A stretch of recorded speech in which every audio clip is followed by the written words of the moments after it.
This is ILTV on the hour, bringing you the biggest stories from Israel and the Middle East in just 5 minutes. I'm Devil Klein. Today is day 648 of the war in Gaza. Let's get into all the top headlines at this hour. We begin this hour with the publication of 3 names of soldiers who fell in combat in the Gaza Strip. The fallen soldiers were identified as Staff Sergeant Shoham Menachem, 21, from Yardena, Sergeant Shlomo Yakir Shrem, 20 years old, from Efrat, and Sergeant Yuli Factor, 19, from Rishon LeZion. All 3 served in the 401st Armored Brigade when their tank was subject to a massive explosion in northern Gaza. The 3 soldiers were killed and another unnamed officer was injured and is in serious condition, this according to the IDF.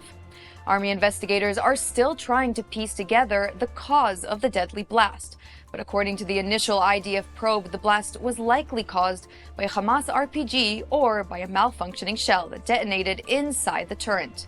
Their deaths raised the Israeli toll in the Gaza ground offensive to 454 soldiers. And the announcement of the casualties came just before 2 rockets were launched from central Gaza Strip at southern Israel. The rockets fell in open areas and did not cause damages or injuries. And as the IDF pushes on in Gaza, disturbing footage is circulating on social media, showing hundreds of Palestinians lying on the ground amid prolonged gunfire. Now, based on the location of the video, the incident appears to have occurred near one of the Gaza Humanitarian Foundation distribution centers in Rafah. The IDF says that the details of the video are under review, but there were no known casualties from IDF fire at the Rafah distribution center.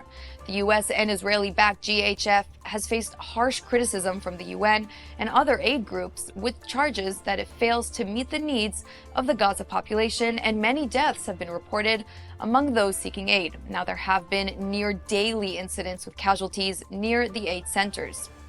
And amid the ongoing warfare in Gaza, security forces announced the targeted killing of the terrorist who held Emily Damari hostage in his Gaza home. Muhammad al-Kanita was a member of Hamas intelligence battalion and infiltrated Israel on October 7th. The army now confirms that Kanita was killed in a targeted strike in mid-June in the area of Gaza City. In response to the announcement, Damari posted to her Instagram, quote, "May we keep hearing good news like this, and may everyone be held accountable." She added, "But true victory will only come when all of the hostages are returned to us." And moving now to politics, where the political landscape in Israel is undergoing severe changes, as ultra-Orthodox party United Torah Judaism has quit the government overnight. This in protest of the government proposal regarding army enlistment exemptions. The decision was announced claiming the coalition repeatedly violated its commitments to care for the status of yeshiva students.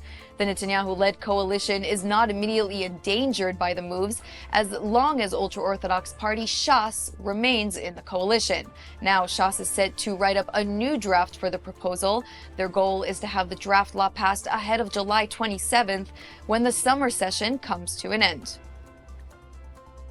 And now, in more political news, there are political shakeups as Knesset member Ayman Odeh and his ousting has failed to get the necessary votes to pass the motion forward and begin the process of expulsion. The motion got a majority of 73 votes, but that means it falls short of the 90-member supermajority that is needed to expel a Knesset member. 15 MKs voted against, and many MKs from the coalition and opposition chose to absent themselves from the vote. Now, the petition to remove Odeh was initially raised in January when the MK made inflammatory comments against the state of Israel.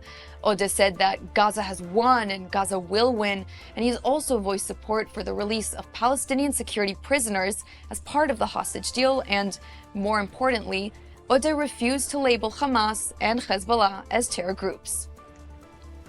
And there you have it. It is the top headlines of our hour. Don't forget to tune in next hour for some more updates as events continue to unfold here on the ground in Israel. I'm Devil Klein. Thanks for watching these updates, and we'll see you very soon for our next.